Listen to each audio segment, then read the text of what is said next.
नमस्कार दोस्तों, जैसा कि आप जानते हैं भारत और चीन के बीच लगभग 2 महीने से लद्दाख में तनाव का माहौल बना है और इसी कड़ी में पूरे देश में बायकॉट चाइना चल भी रहा है। इसी बीच सरकार ने सोमवार को बड़ा फैसला सुनाते हुए भारत में चीन के 59 एप्लीकेशन को बैन कर दिया। सरकार की ओर से लिए गए इस फैसले के बाद भारतीय लोगों में कुछ हद तक संतुष्टि नजर आ रही है और सोशल मीडिया पर तेजी के साथ चीनी ऐप की जानकारी देते हुए कई मीम्स बनाए जा रहे हैं और तो और सरकार की तारीफ करते हुए कहा जा रहा है कि हिंदुस्तान की चीन को डिजिटल स्ट्राइक है। उधर इस बीच चीन की ओर से चीनी ऐप के बैन होने पर रिएक्शन सामने आ गया है। जी हाँ दोस्तों, ग्लोबल टाइम्स, जो कि चीन का माउथपीस कहा जाता है, यानी चीन जो भी कहना चाहता है वो ग्लोबल टाइम्स के थ्रू कहता है, उसने भारत में 59 ऐप के बैन करने पर क्या कुछ कहा है वो हम आपको बताते हैं।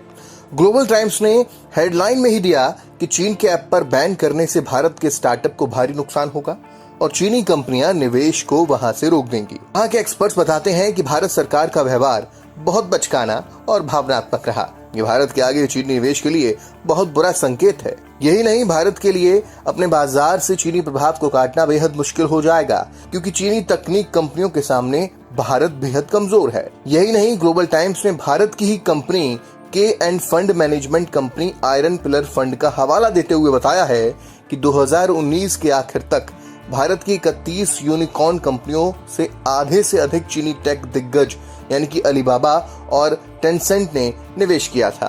उधर चीन की कंपनी के निवेश वाले यानी कि ओला जैसी राइड हिलिंग कंपनियों के लिए ऑनलाइन पेमेंट प्लेटफॉर्म पेटीएम और डिलीवरी प्लेटफॉर्म यानी कि जोमेटो से लेकर बिजनेस स्पेक्ट्रम को खत्म करना खुद की इकोनॉमी को ही हिला देना होगा। Mobile app market research firm sensor tower के मुताबिक 29 अप्रैल तक भारत में 600 मिलियन से भी अधिक टिकटॉक डाउनलोड किए जा चुके हैं और चीन के मिनिस्टर ऑफ कॉमर्स के मुताबिक भारत में चीनी गैर वित्तीय निवेश तकरीबन 10 गुना बढ़ चुका है और अब इस वॉल्यूम को कैसे भरा जाएगा ये भारत के लिए मुश्किल हो जाएगा। बैन ऐप में ब्राउजरों से लेकर ई कॉमर्स तक अलीबाबा समूह के 3 ऐप शामिल हैं, यूसी ब्राउजर, यूसी न्यूज और वीडियो प्लेटफॉर्म। तो वहीं क्लब फैक्ट्री है जो कि भारत का तीसरा सबसे बड़ा ई कॉमर्स प्लेटफॉर्म होने का दावा करता है। झाओ जांगलिन, जो कि एक्सपर्ट हैं, वो बताते हैं कि बैन करना केवल कागज का एकमात्र स्क्रैप बनकर रह जाएगा, क्योंकि ये ऐप भारतीय लोगों के जीवन का हिस्सा बन चुका है। इनके बिना हिंदुओं का अब काम करना मुश्किल है, इन्हें हटाना बहुत ज्यादा असुविधा जैसा होगा। झाओ कहते हैं कि भारत सरकार के पास घरेलू तकनीक को बनाने, स्टार्टअप्स और प्रतिभाओं के विकास का समर्थन करने के लिए कैपिटल ही नहीं है, तो फिर कैसे चीनी कंपनियों को बाजार से बाहर किया जाएगा?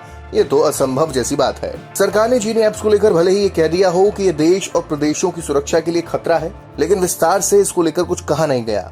अब इन्हें हटाया जाता है तो फिर दूसरी ओर भी बड़े सुरक्षा जोखिम पैदा हो सकते हैं। बहरहाल ग्लोबल टाइम्स ने चीन की बात और बैन के रिएक्शन पर अपनी आंखें तरेड़ दी हैं। तो दोस्तों, अब देखना यह है कि 59 ऐप के बैन और दूसरी ओर सीमा पर विवाद के बीच कमांडिंग स्तर पर बैठकें भी चल रही हैं। लेकिन ग्लोबल टाइम्स की ओर से चीन के इस रिएक्शन को धमकी समझी जाए तो फिर इसका माकूल जवाब क्या होगा, इसका इंतजार अभी करना होगा।